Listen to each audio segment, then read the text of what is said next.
model, I thought I'd use it to introduce myself, so you have a quick clue who I am. And also it's a kind of good excuse to sort of teach this model, which was created by an NLP trainer, Robert Dilts. So, who am I? Well, I live in London mainly, but I sort of do travel. Well, I used to travel around the world doing this stuff, but I've been doing it on Zoom. So I certainly suppose I've reduced my air miles. And that's kind of where I operate from. Behavior, what do I do? Well, I suppose I teach, I coach. I also sort of do businessy things because I'm a sort of retired or semi-retired kind of business person. How do I do that? Well, I suppose I developed various skills over the years. I ran a business for about 30 years, and I suppose I still run a sort of business not related to NLP. So, I mean, that's to me a kind of unconscious skill. So I deliberately, over many years, developed the capability to unconsciously do this behavior. I've been doing NLP for over 20 years, so I like to think that what I'm doing now is fairly unconscious. In other words, it's automatic, and I hope I can do it reasonably well. I don't have to think much about it. But the capability is also a sense that I do want to keep learning. I haven't sort of felt that I've got there. You know, I want to keep learning, reading, attending courses, because capability is an intention to firstly do something not very well, and then eventually do it well. And that's very much the kind of entrepreneur in me, is, if you like, a belief that it's a good idea to do something to learn how to do it, even if you do it badly. Somebody said to me, an entrepreneur is somebody who launches the plane and then builds it when it's in midair, which sounds slightly dangerous, but I think there's a kind of a truth to it. How did I start NLP training? I booked a room. And then tried to get some people in it, and thought by the time those people are in that room, hopefully I will have worked out what to tell them.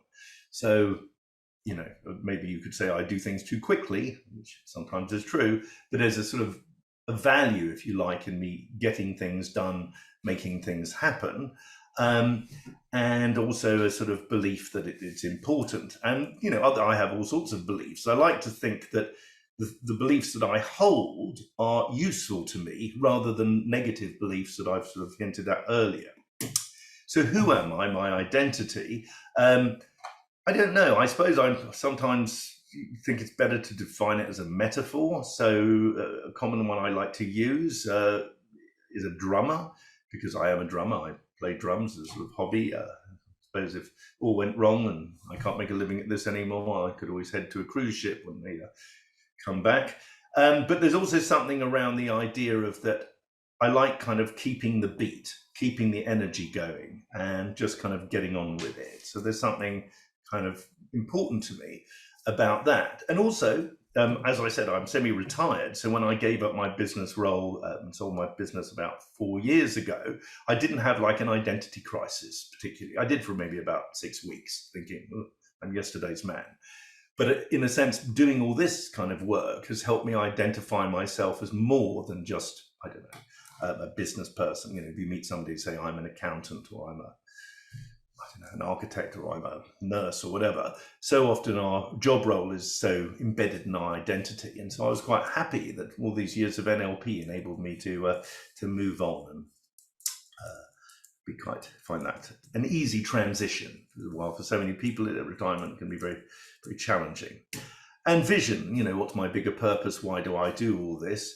Well, I think, you know, I had certain sort of mental health problems when I started NLP about 25 years ago. I suppose I began the journey of learning and so forth.